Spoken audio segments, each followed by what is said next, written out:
decisions are made. In 2015, I moved over to the Department of Prime Minister and Cabinet. There I worked on employment policies, but also got to be the executive officer to the Indigenous Affairs Group, but also to the Secretary of the Prime Minister and Cabinet. And Dr. Martin Parkinson at the time, as the Secretary, is Australia's highest official. So it was a really, great role and an ability to, influence right at the top. In 2017, I got to work in Central Australia out in Alice Springs, working with the Yuendamu community, doing some work there around women and young women and governance, prior starting as an inaugural fellow with the Atlantic Fellows for Social Equity. The Atlantic Fellows for Social Equity is in a global position that's actually, 7 hubs throughout the world concentrated on social, health and racial equity. It's a really great program, and we'll talk a little bit more about that, because I really do think self-development and the ability to invest in yourself is one of the most important parts of accelerating your success, not only in public service, but in any career. In 2018, I joined the international team, and in 2019, I got to represent Australia over at the United Nations. So the picture that you can see to the right of there is me in my Aboriginal flag t-shirt. It's actually at the head of the Secretary General's platform. So essentially that is the United Nations in New York, and where, as I said, so the head of the United Nations and the General Assembly actually sit. It was pretty cool because only officials are allowed up there, but also to appreciate that particular photo you will never see on social media. But I thought it was really important because it really was a proud moment that I could actually, represent our people, but also to our nation at the United Nations. I also in 2019, though, moved over here to the Department of Health. And as I said, I've just been recently running the Aboriginal and Torres Strait Islander COVID-19 response, including the remote communities response, which is really great. And just a little bit so that's my public service career in a nutshell. Seems really minor, but I've had an extremely great public service career, and, made, by the fact that I've had some really important people guiding me along the way. In terms of my personal, I come from a very, very big family. I'm Gamilaroi, Gomeroi woman from Moree in New South Wales. My family are the reason that I am here today, because every day I get to fight for them and to fight for better outcomes. The photo on to the left is actually my sister and I in Washington. And the reason why I chose that photo instead of the, 100 brothers and sisters and cousins and aunties and uncles that I do have, is actually because that sums up my family in one photo. Is because when I actually went to New York to represent at the United Nations, my sister, in a week to go, decided that she'll jump on the plane and come with me and keep me company for those 2 weeks so that she could view what I did at the United Nations. That was a really great moment, not only just for me, but how my family got to celebrate in that success. And in the middle there is my other half, and definitely my better half, but definitely my supporting half. And his 3 boys, but my 3 boys, they're not biologically mine, but they're definitely mine in heart. So that's what keeps me going. That's what gets me, sustained when I get to go home at night as well after some potentially long days. I've noticed that I've just spoke a lot and appreciate as well someone's wrote in the comments there a great, extensive career, and it is right, I've had a very extensive career. I was just wondering if Mason's joined yet to run through his, or whether I should just keep on running through before we get to some of the more interactive parts. Mason is here. Thanks so much, Michelle. A very impressive career and can't wait to get more into it. Thanks so much for joining us, Mason, and glad you've made it. Do you want to also introduce yourself? Oh, just go to the next slide. There you go. So I don't have quite an extensive career like that. So I started university in 2014. I started a Bachelor of Arts at Melbourne University, majoring in Indigenous Studies and Criminology. I then transferred to Monash Uni, doing a double of Arts and Law, so keeping the majors. During that time, while I was in my Arts and Law degree, I was an CT intern. I interned at Kingwood Mallisons in their environmental team and litigation and dispute resolution team. And I worked at Insurance Australia Group within their legal team. And I worked at Cause, which was my internship, my most recent internship, and I was in corporate advisory. But I always kind of wanted to get into policy work. even if I had gone into corporate, I would have gone to the public sphere. I have recently I've taken my graduate position at the Department of Environment, Water, Land and Planning, where I'm a Regulatory Information and Guidance Officer, which is a blend of a project and policy officer. So I work on project management and I work on writing documents for policy and how the law is going to be applied. And I also lecture at Swinburne University as a Indigenous Studies lecturer. And I am a proud Wiradjuri man, so, yeah. Thanks so much, Mason. And do you want to maybe just talk a little bit more about how you made the decision to go into public policy following on from those internship experiences? Yep, so I think before I started out university, I'd always been passionate about Indigenous and human rights and changing that. And so I really wanted to get into public policy, but I also wanted to not cut myself off short to start off with. So I started off interning in law firms and just getting a feel for everything. But after getting that kind of experience of what corporate life is like, I did decide that in the end I really wanted to work in public policy, and I'd always been wanting to pursue something because my nan had always worked in the Craigie courts back home in Mildura, and it kind of inspired me to go down that legal pathway and always try to open pathways up for mob and take down barriers that exist within government itself. Yeah, great. Thanks so much, Mason. And so for both of you, Michelle and Mason, and maybe for you to kick us off, Michelle, we're really interested in understanding, why is this profession important? Why is it important to have a really strong public service? And especially, why is it important to have that representation of Aboriginal and Torres Strait Islander people working within the public service?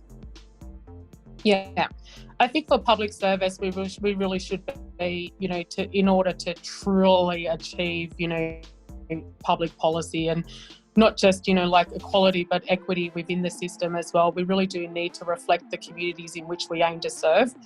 For me, and that's why, we've chosen to put that particular quote up there from Social Ventures Australia, which is, when people ask how do we tackle disadvantage, they instinctively reach for services to help those affected.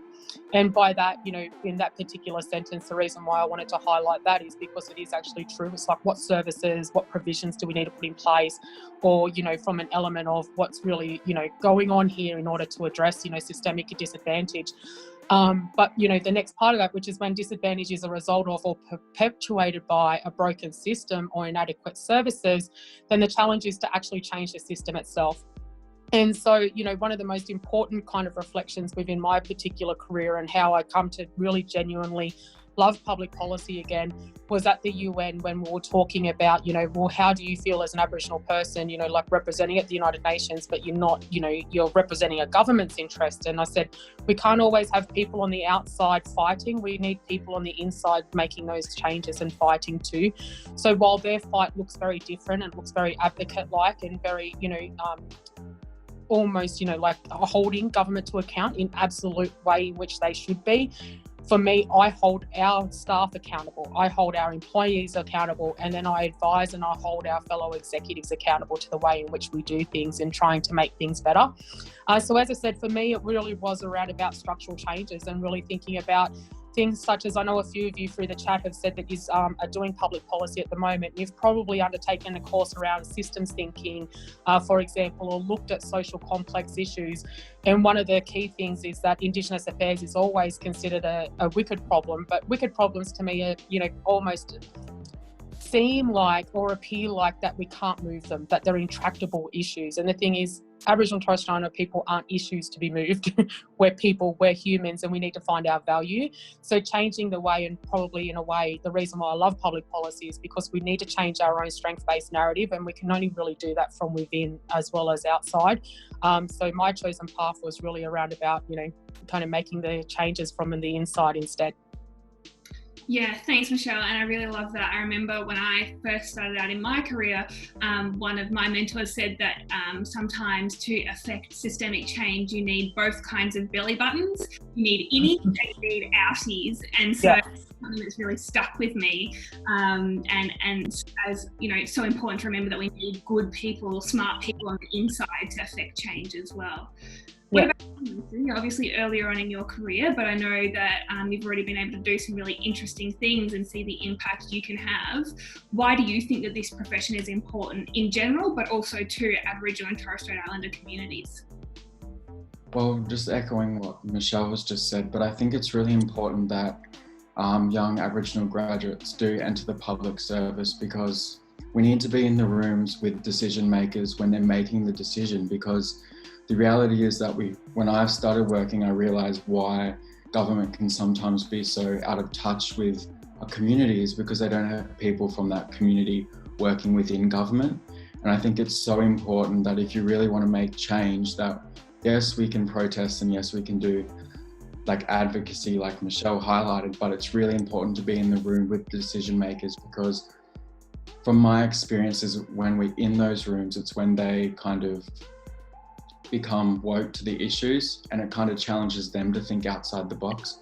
So I really think it's important that we have a presence and we make ourselves known in government and government services, so that the reality is so much of our life is touched by government services and government law and laws and things like that. And if those laws aren't delivered and those services aren't delivered with a response that's not community minded, then they'll never be adequate enough. And it doesn't matter how much we protest. Yeah, and just with that as well, because like government, in a way, we are governance. That's exactly where government stems from. But governance and legislations and all those types of different elements, and as Mason just said, that's why for example, like one of the photos that I had chosen for today is actually, so there you will see Aboriginal and Torres Strait Islander staff from within the Department of Prime Minister and Cabinet, which is now known as the National Indigenous Australians Agency, and that's just our Canberra-based staff. And when I look at all those faces and when I look at everyone that's in that particular room, we're representing probably up to at least 30 different clan groups, 30 different families, numerous people and associations that we have throughout the country. And that's what can happen when we are within the public service, is that even just our diversity within ourselves can actually come together and importantly influence the way in which decisions are made. And, couldn't agree with Mason more when he said, like having us at the table to help make those decisions or to influence those decisions. Yeah, absolutely. And then I think that's probably a good segue to go into our next question or point of discussion. I might go to you first, Mason, on this one, but interested in what both of your experiences have been in terms of the barriers to success in the public service or working within public policy. So one of the barriers I've faced so far is that you've got to be mindful that government works very slowly. But you've got to understand that process if you want to affect change, pretty much. Another barrier is that we are public servants and we are responsible as part of the executive. So we have to stay apolitical, and we can't, and it's really hard when you're from, like, say, with your Aboriginal heritage, that you may get something that, it's not going to work, and you can put it in a brief and it goes up. But at the end of the day, that might not be the overall decision, because you've got to remember decisions are constrained by so many factors. But it's working within that kind of, for me, we have to work within a standard of conduct and working through those frameworks within decision making. And I think that's been the biggest barrier so far, is trying to really get around that and build resilience. Yeah, absolutely. And what about for you, Michelle? Do you echo Mason's experience or other thoughts? Absolutely, the apolitical nature, and again, just, coming back to the UN as well, because, you are over there, you do have to hold a line, and you do have to represent, the government, because that is your employer. And sometimes that isn't exactly what we believe. We had people at the United Nations calling to end, like justice and, deaths in custody, all the way through to, youth suicide in the Kimberley, say, for example, and the diverse range of areas. And of course, I'm passionate about that. Of course, I want to see change in those areas, but I'm here holding a government line. And so you have to find a way to reconcile that. And so I really do think the apolitical nature can really, and that's kind of, brings it to that next point as well. Am I helping or am I hindering the process? Because when you're in the government and when you're learning about public policy and especially how decisions are made, quite often you learn so much that you need to hand that over. And so you have to find a way as well to really give that knowledge over to other people. So such as, like I teach people all the time how to read budget documentation. So I've taught, like a number of different series. And say, for example, I was with Cape York Institute teaching them about effective marginal tax rates and how they work. So you have to find a way in order to share your knowledge so that you don't feel like you're, helping or hindering the process, and, really want to iterate as well. That pace of change is really difficult with that. But also too, I think the other part as well, which is often you're the face of or you're represented by. So even when I was doing the Atlantic Fellows program, and so within the initial cohort there were 15 of us, and there was only 2 of us that worked within government, and quite often the other 13 would go, and when government do this, and they'd turn and they'd point at us, or they would look at us, for example, I'm like, I have no idea what you're talking about, or I don't work on that policy. So you often become, though, the face of government. So you do feel like even though you work on this section, your peripheral vision has to be out wide. So you do feel like you have to be a little bit further. But I think also too, I did struggle, and especially in the early days of my public service career, of being that face. And quite often, and I know that we're talking to you open and honestly here, so I'll say it open and honestly, being the black face of government. Sometimes I felt like I was being rolled out as a token, but I had to really reconcile though what that was about. And it was actually, a lot of it was putting me into places that I would feel uncomfortable in, because my public service career was always going to be uncomfortable with the level of what my values are versus the level of, what I have to do within government. And I've seen many friends of mine, in the early days when I moved to Canberra in 2007, that actually moved on from the work that they were doing in relation to the NTR and out of protest, say, for example, because they couldn't quite reconcile government decisions of the day. So, but as I said, the apolitical nature as well. But then, that's just coupled with the opportunity to celebrate the successes that we did have as well. So, yeah.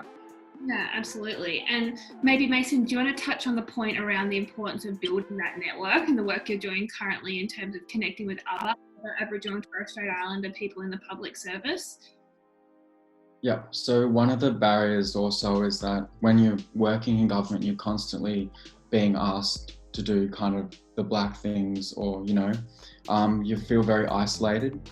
And recently I've been working with the other VPS Indigenous graduates to build a graduate network for alumni as well, so that we can rely on each other to kind of get through that and have that resilience. So it's really fundamental, whatever workplace you end up in, is to build that network and have a strong network, especially something like the CT interns. That's so fundamental, and that's one of, if you don't have a strong network, that's going to be a barrier to success, because you need to support each other, because it's not easy no matter where you go in those perceptions. And no matter if it's corporate or government, the reality is they still exist within the Australian society, and those perceptions of Aboriginality exist everywhere. And if you don't have that strong support system to always kind of check yourself and reinforce that you are there to make a change and you are doing the right thing, it will always, be hard to keep going forward. Yeah, absolutely. Thanks, Mason. And I think that work you're doing in bringing together the grad network, and that point about sort of leaning on the Career Trackers community and network, is just so important. Before we go to the next point, which I think is a poll, I'd just check in with you all as the audience to see if there are any questions for Michelle or Mason. And you're very welcome to take yourselves off mute or pop it in the chat function. We'll also have some time for Q&A at the end. I just had a really quick question, which could be directed towards either Mason or Michelle. But do either of you believe that there's been an over-intellectualization of the field concerning Aboriginal and Torres Strait Islander peoples, and that makes it a bit more difficult to really target the matters which matter to community? All I hear about recently in mainstream media is neoliberal this, Eurocentric structures that, and I find that it doesn't really encapsulate the voice of Indigenous peoples or what we're feeling in community. How do you get over that? I know myself in public policy, sometimes I have this gut feeling and I cannot explain it in my, in logic or in theories or in that intellectual sense of being. But I know it within myself. So, that we talk about it a lot around, Indigenous ways of being, knowing and doing. It's that gut feeling. It's that, that sense that we have that says something's just not right here. And so quite often what I do have to find is that I just have to have an open conversation with people to go, I just don't feel that this is right. There's something that's missing here. Can we talk about it with someone else, or can we move it, elsewhere, say, for example? I think in terms of the over-intellectual, the over kind of, stimulating, I suppose, that kind of narrative as well is probably the need for good data. And I know that that's, a hard thing to really think about, but I really do think that in order to have these intellectual conversations is we need to arm ourselves with the information in which we're looking to fight. And a lot of that does come down to data. So investment within data, but also to having a conversation around that has actually driven a lot of good outcomes. So for example, in the health field, Canada and Australia actually got together a few years ago to build like an investment frame, which is now our reporting framework that we use for primary healthcare. And that has absolutely had an effect in accelerating some programs, but also to the way in which we fund primary healthcare. So I really do think that there is ways in which that intellectual kind of, conversation can adhere and do really good things. But then there's other times where we really do have to leave that intellectuals aside and actually trust our gut instincts in terms of public policy, because that's essentially what it is. It's us coming up with, using everything that I have and the lived experience that I have to actually put a position forward on a way in which we either support something or not. Yeah, thanks, Michelle, and great question, Talia. Thank you for answering that one, Michelle. That's okay. I think we had a couple in the chat as well, if you don't mind. Go for it. Yeah, I'll leave the law or business background to go into public policy, because I think Mason actually does, which I think is a really great thing. But one of those I think we talked about is, so do you feel disheartened by conflicting values like within the role and just those challenge? Absolutely every day. As I said, the NTR was not only the Northern Territory Emergency Response, and, basically the intervention was not an easy day for any of us.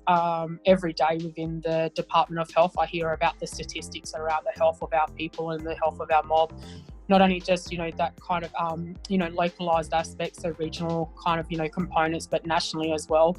When Aboriginal and Torres Strait Islander people and, COVID-19, a pandemic come to, the country, and as it was called, and, I lost sleep, not knowing, whether or not our numbers and our statistics were going to go through the roof, because every other health statistic tells us that if COVID-19 reaches our communities in depth, so in, big numbers, is that our severity of that disease, but also to the outcomes from that, and the potential death rates are extremely high, because we know that through the H1N1, so that's basically swine flu as well. So I know that this is, cannot be a good outcome. So I hear this, I feel this, and every day, but at the same time, it's the reason why I love public policy, and the reason why I give 100% to everything that I do every day, and the reason that I will put my judgment and my gut feelings on the line over someone else's intellectual-based conversation. So absolutely, but part of that, getting over that barrier to success,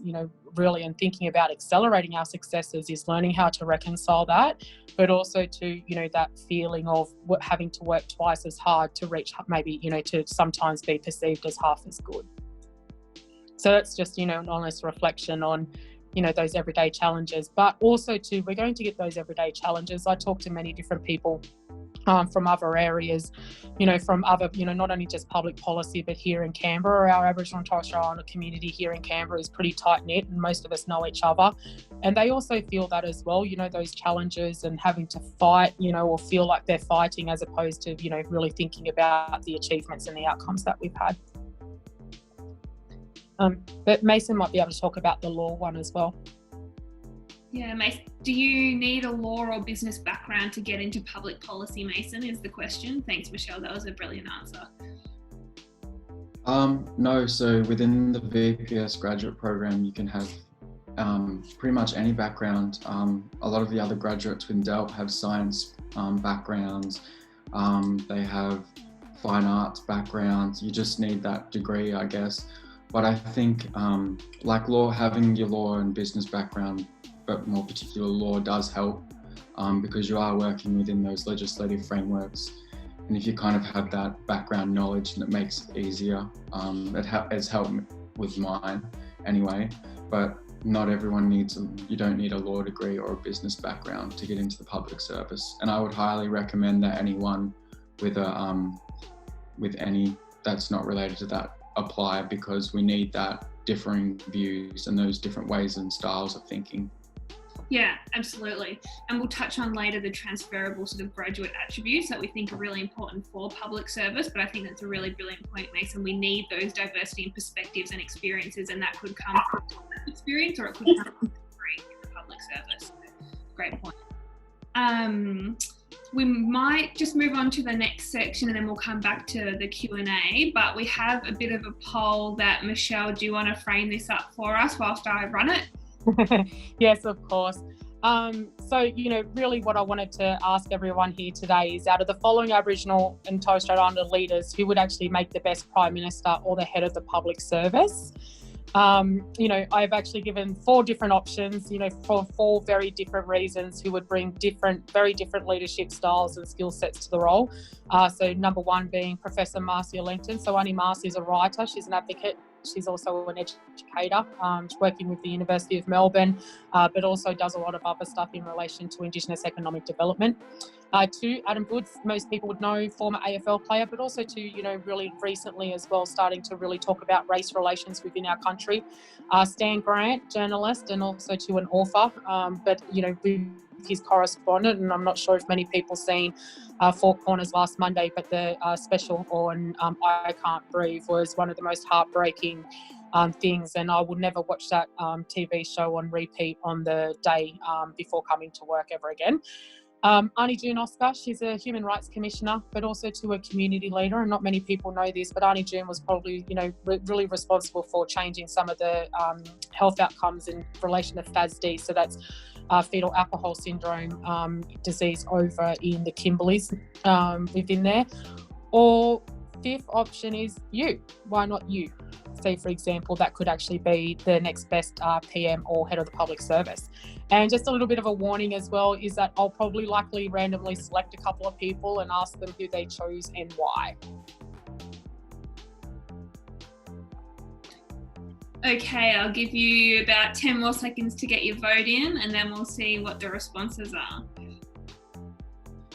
And as we go through this as well, the reason why I've asked about whether or not it's the Prime Minister or the head of a public service, say, for example, like the head of an agency, for example, was mainly because I really just wanted to put it out there that a lot of the time they take much of the same qualities, the same capabilities that would actually be important to do those types of things in those roles.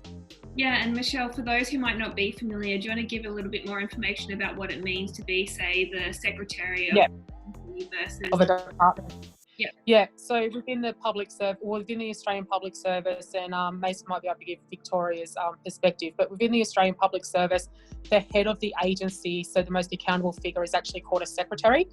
Underneath that, you have a deputy secretary, then first assistant secretary, and then assistant secretary, and that's where I am at the moment.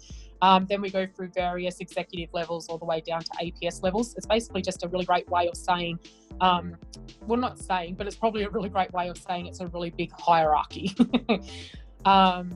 It's actually really great that, like many people, I think we've got the poll results now here as well. I'll let Mason, do you have different names? But basically the head of our public service, so say for example, is the Prime Minister and Cabinet, as well as the Australian Public Service Commission. So they're kind of like the key agencies, and then we have ways in which we work with central agencies. So they're the central coordinating. So it's basically the income, the expenditure. So income is tax, expenditure is finance, and Prime Minister and Cabinet as departments, and then the rest are all what we call line agencies. Mason, what's the head of your agencies called?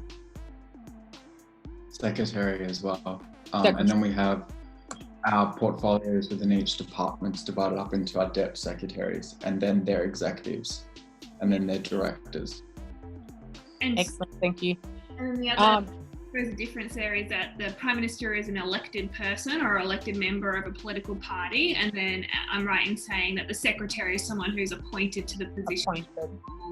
Recruitment process for any kind of role. Is that right, Michelle? Yeah, so the public service is merit-based. Unfortunately, our politicians are not. Yeah. Well, I think a really strong result though in the poll coming. Yeah. So we do. So Arnie June, which is a really great one. And, you know, one of the things that one of the biggest qualities I love about Arnie June is that she knows deep down, and, you know, I'm hoping that we've got a lot of females in our room, that females, and especially our Aboriginal women, will change the world. But she worked, you know, a lot with, you know, from the community in terms of what are the local communities, and then worked out as well more regional based initiatives and then to national based initiatives. And now she's the Human Rights Commissioner for the, you know, for social justice and Aboriginal and Torres Strait Islander social justice. So she is an amazing woman. She's also my mentor, so she'll be glad to know that, you know, she won a poll. I'm joking, I won't tell her. But, you know, but I think also too, the reasons why I think, you know, that she'd probably be chosen is because as a person, she actually knows her way around. She knows her points of influence, and that's where I think that she would also be very successful. One of the other things that I was also, you know, thinking about as well is, you know, like the reason why I chose Annie Mask, for example, which I think come in at about 22%, was because she actually used to work within public service and knows public service very well. She's also a person who knows relationships and who's influential and who is not. And, you know, we love her and we respect her, but God, she can be scary as well. Especially, you know, if she ever get that finger point going, you know, but, you know, all the way through to the others. But the reason why I chucked in number 5, which is you, which is I think we can all be. I think every single one of us has the capability to be. We don't have to come from, you know, public service careers and work our way through the ranks. We can also come from, like Arnie June has, from a community-based role in through to the government as well. But also to just think that anyone with really enough, you know, hard work behind them will be able to get there. And I want everyone to achieve to be the best that they can be. It's not defined by level, but it really is just defined by how hard you want to get there and how hard you want to work towards it. Yeah, that's so important. Thanks, Michelle. Does anyone want to share their reflection on why they selected? Oh, yeah. Do you want me to nominate or volunteer? Yeah, absolutely. Excellent. Is Samantha Howard online? Yeah, I'm here. Hi. Hello. Who did you select, Samantha? So I mean, just, yeah, with the options given, I'm not too familiar with many of the options, except for really Adam Goodes. And I selected him just because I just think he'd be a really passionate and honest member of Parliament. And I think the resilience that he's shown during like all his, all the backlash within the AFL, I think like it's a really like a great quality to have as a leader. And I just think he's a top bloke, really. If I'm completely honest, yeah. Yeah, absolutely. Well, I think you're on mute. I am. Sorry. I think the other thing as well about Adam Goodes that I really liked about him is that, you know, the moment that he started to feel something, he brought in a support network. And I think that that's a really important, you know, like highly intelligent, you know, emotionally intelligent kind of quality as well, is knowing that when you're about to need it or about to feel like you're about to fall, is that you've got an inbuilt support network that you need to call in quickly. And it's something that we all need to do, because I think the one thing that I thought as well was in common with all of these that I wanted to tease out a little bit as well, which is all 4 of them at some stage have been leaders or considered leaders within their field, and all 4 of them have received a lot of backlash, and sometimes not just from other Australians but from our own Aboriginal and Torres Strait Islander people. And I think, you know, the more we get up and the more we get out, as well, we need to, you know, make sure that we have our support networks there, because people will try and tear us down. People will try and have a different opinion about who we are or undermine us for our leadership, you know, kind of qualities. So really thinking as well is the importance of a support network, and Mason touched on that, you know, just even within his own department, as well, about the need for those networks. Yeah, absolutely. And so we might just touch now on the graduate attributes. So looking at the CareerTrackers graduate attributes, really thinking about what are the priority ones that put you in a really good position to do well in the public service or within public policy, before we open it back up to a general Q&A. So Michelle, obviously you have quite an extensive career, and I know you've been involved in recruiting new people into the public service. And so keen to get your perspective of some of these attributes and why they're important for our interns to be thinking about developing whilst they're at university. Yeah, so I've actually been on the panel that assesses the graduate intakes. That's both, for our, all kind of intakes, as well as our Aboriginal and Torres Strait Islander graduate program. So the Australian Public Service, very similar to the Victorian Public Service, has, their own graduate programs and for placements across the whole of the public service. One of the key things, as we said, like judgment, good problem solving, to be driven, take direction, to really verbalise and be able to communicate with people all the way through to being community oriented, are really important attributes. But also through the graduate application processes are really good attributes in order to kind of demonstrate and show. So for example, within the public service, we actually have a kind of like a group activity that might occur as part of those assessments. And one of the key things that we are looking for are those people who can actually work with others, but respect other people's inputs and opinions and, things like that, and really encourage them. So, just one hot tip when doing that, don't talk smack about your people in your group, maintain a positive attitude, but also to just, be a really good, decent person through those kind of areas, because we are looking for people who can work in a team, but respect the value of diversity, and not just diversity in terms of our race, our age and our gender, but our value of our diversity in opinions and what we bring to the table.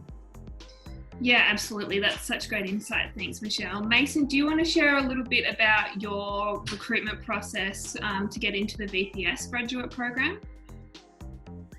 Yep, so it's a 3-stage progress. So the first one is just pretty much like that online testing you do, but I didn't do well at some of the online testing because I did law and arts. There was no way I could do the math stuff. So don't worry about that. If you're like me, you just need to have, with the problem solving, it's got nothing to do with maths or anything like that. It's just the ability to pick apart writing and write a response to it. Once you finish that, then you go to a recruitment center. You do 3 task activities. The one is what is Michelle saying, you put in a room, you put in a team, and they give you a scenario being population growth is a really big thing. It's predicted that by X, Y, and Z, our population of Melbourne is going to be this. Write initiatives to get people to move out of the city and how you can support those initiatives. So you put in a team and you have to give essentially a public policy response to it. And then you have to present it to the group. And then the next one is just, like I said, like a writing task. You got to pretend that the minister has this massive issue on infrastructure, and it's going back a while when we were having the issues with building the new tunnels in Melbourne for the train stations, and you've got to advise him how it's going and write a short brief to go to his office. And it's essentially just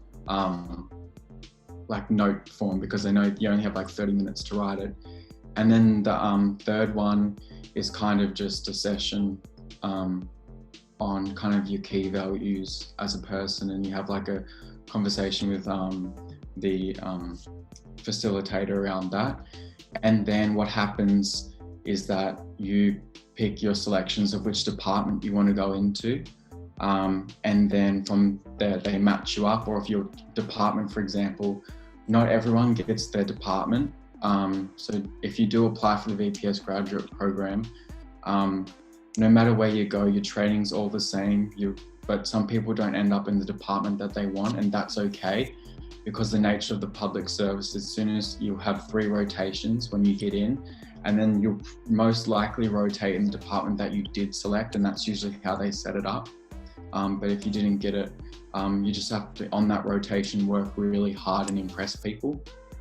And then what happens is when you start off on a VPS 2, and then once that year of those 3 rotations end, you go to a VPS 3. But if you work hard in those rotations, and especially different departments that you want, you can be given a VPS 3 at something that's not your home department. But that's just the general nature of the program. So the process doesn't really end until you finish that VPS 2, because you've got to do all that training. So yeah.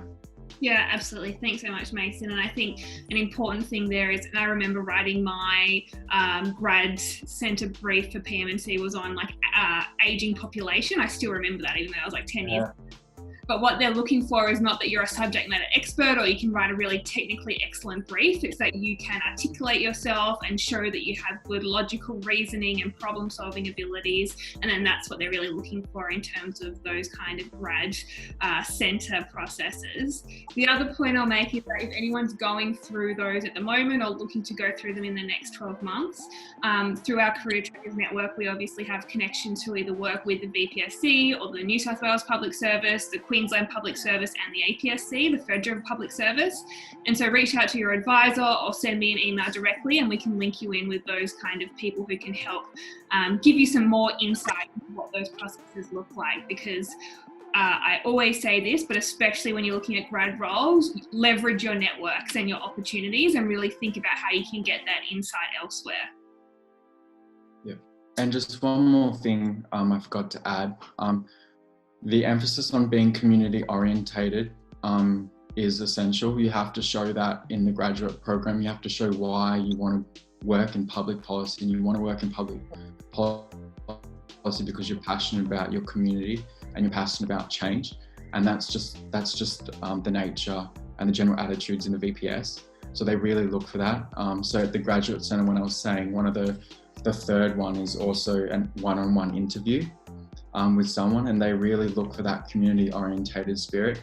So don't be afraid to kind of share your story about why you want to be in the VPS and what you can bring.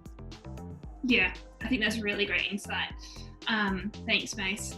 And so we just have one more piece, but I think this sort of is a good segue from what we've just discussed. So for both Michelle and Mason, in terms of accelerating the student success, and so if they're thinking about building your career in the public service right now, what are the little tips and tricks that are going to put them in the best possible position to get that grad role once they graduate, or before they graduate, ideally?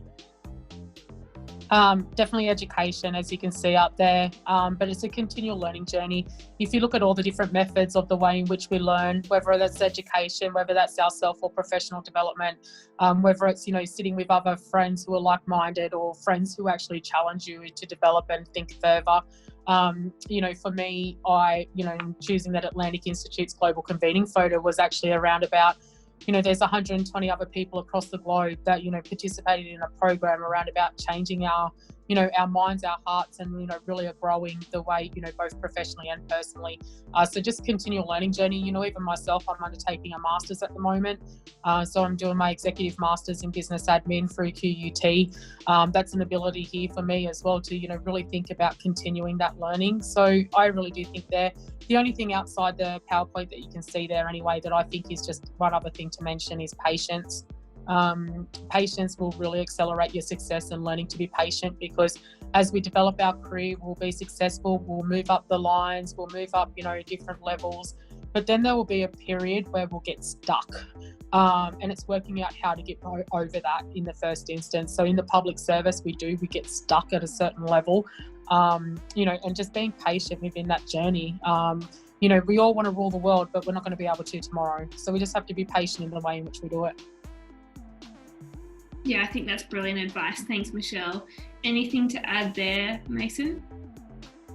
If I was in this position last year and I wanted advice, I wish someone had told me to reach out to the Aboriginal support staff within their retrospective graduate programs, whether it's the New South Wales version of the VPS or the VPS itself or whatever state and territory.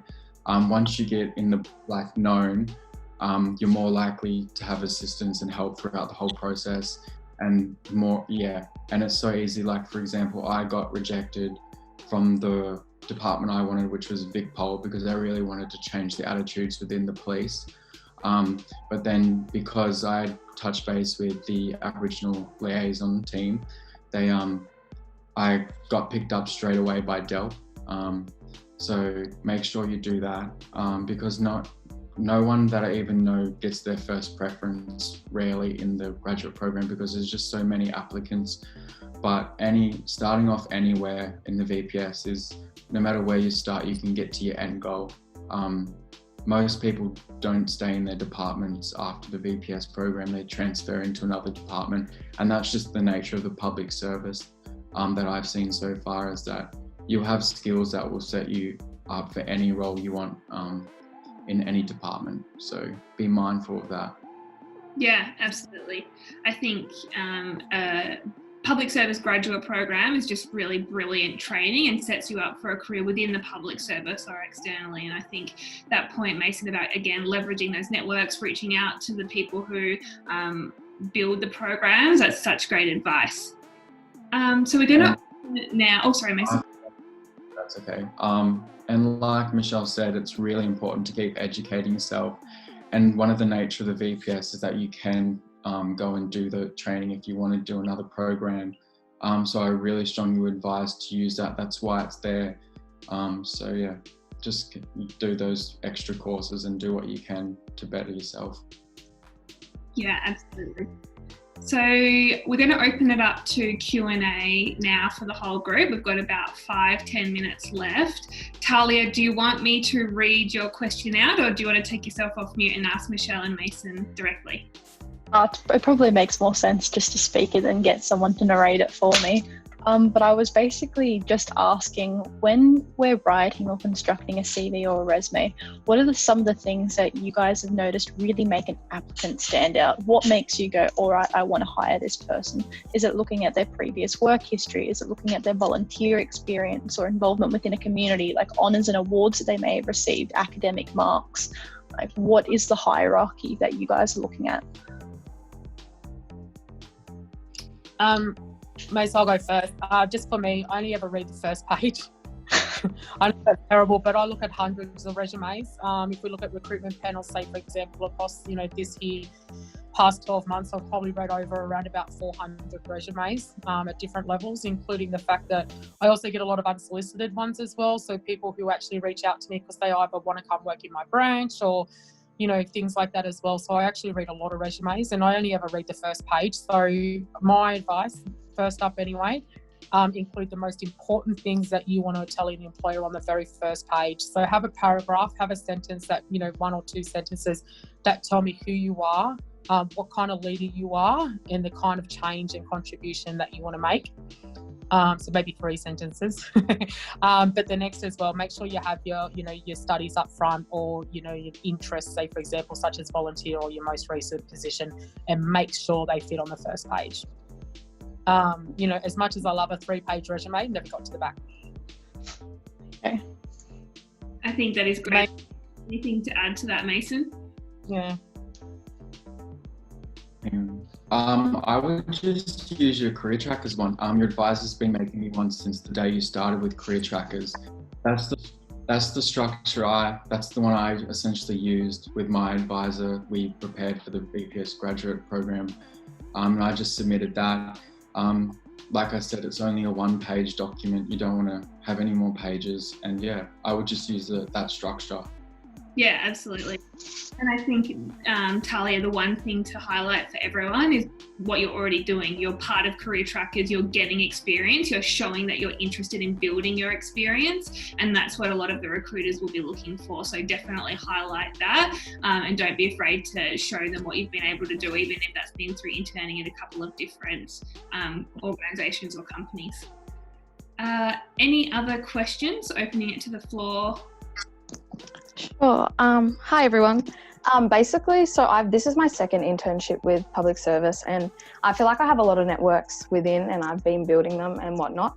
But how do I actually leverage those when I do potentially apply for the graduate program, which would be the 2022 one? Yeah, great question. Mason, how did you leverage your networks? I reached out to them for references. So the reason why you're in those internships is so you can have those really strong, strong references that, so when you apply, they can be like, oh, they've interned in the actual public service, so they can give those, because the directors are very well known, because they're the people that they've been working with throughout their whole lives. They'll have networks that go into the recruiting process itself. And if you have those references, they're as good as gold in the applying for public service jobs. So I would highly recommend talking to your networks to get those references. Yeah, I think that's great, Mason. And then the other thing I would say, Amanda, if you're thinking about applying for another department that you're not currently interning with, use those networks to provide you an introduction. Everyone knows everyone in the public service, and get them to set you up for a coffee with someone who works in that department, and then they can be part of your network, and you're really building on those connections as well. Yeah, perfect, because they're really big on shadowing and stuff as well. So I feel like through that I could definitely, go and shadow a few people in those areas that I'm also interested in, and there's a beautiful network building as I'm there shadowing sort of thing. So that's super cool. I didn't think of that, to be honest. Thanks, everyone. No problem. But also to just, don't be afraid to have coffee with people, or, having coffee and it's 4 o'clock in the afternoon, but just don't be afraid to just reach out. I'm applying for this role. What kind of qualities do you think that I'm, don't be afraid to do that.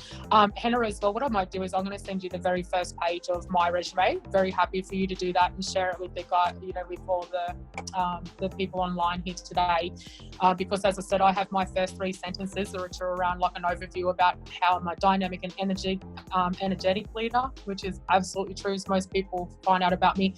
Then I've got actually 4 key achievements that I've achieved, throughout my public service career, and then I've got my education. So they're the key things that I really want to put on there, because, they're the kind of things that'll jump out, and especially in public service, around those kind of things. And if you don't, even achievements for your university, including volunteering or workplace achievements, the internships, say, for example, are extremely valuable as well. But I'll send that through to Hannah later today. Brilliant. Thank you so much, Michelle. I'm sure it will be a very impressive CV, so I hope no one's intimidated by it. That's the only thing. It'll be fine. I know we're just on 4, and Michelle especially is super busy with everything going on at the moment, but I think Dave Poulton, you had one question. We'll take that as the last question, then wrap up from there. Whilst we're doing that, I'm also going to share the evaluation link in the chat, and would really love if you could provide some feedback on the session. But Dave, if you had one final question before we sign off. I didn't actually have a question. I was just going to comment on when we were talking about the resumes. I work in the careers team at RMIT, and something that heaps of students come in and they're sort of worried that they don't have loads of experience because they're still studying. And so I was just going to say, we usually recommend people to think about what major assessment tasks and stuff you've also done at uni, because that is industry experience. Depend if it's a report that's similar to something you would have done in a real job, then you can use some of that experience to chuck on your resume. Yeah, good. Yeah. Definitely.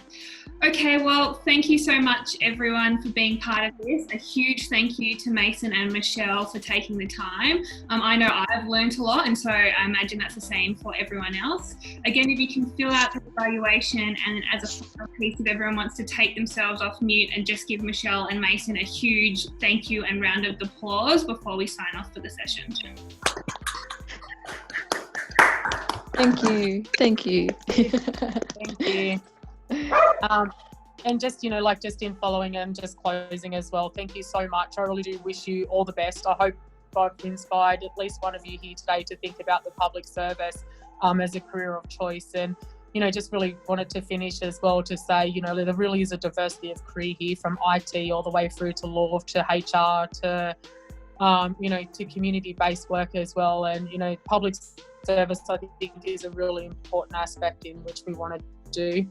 The other thing as well, which is, I did say to Hannah as well, I'm very happy to, give advice and more, think about giving back to, as well, because I think it is a great program and something that I'd be interested in, seeing how you go throughout your career. So thank you. Thanks so much, Michelle. And everyone, I'm going to pop my email in the chat function before we sign off. If you want to flick me an email, I can either share the Michelle's CV with you, as well as any other information from the session, and provide introductions as need be. Thanks again. Really appreciate everyone taking the time, and I hope you have a fabulous Monday afternoon. Thank you. See you, everyone. Good one.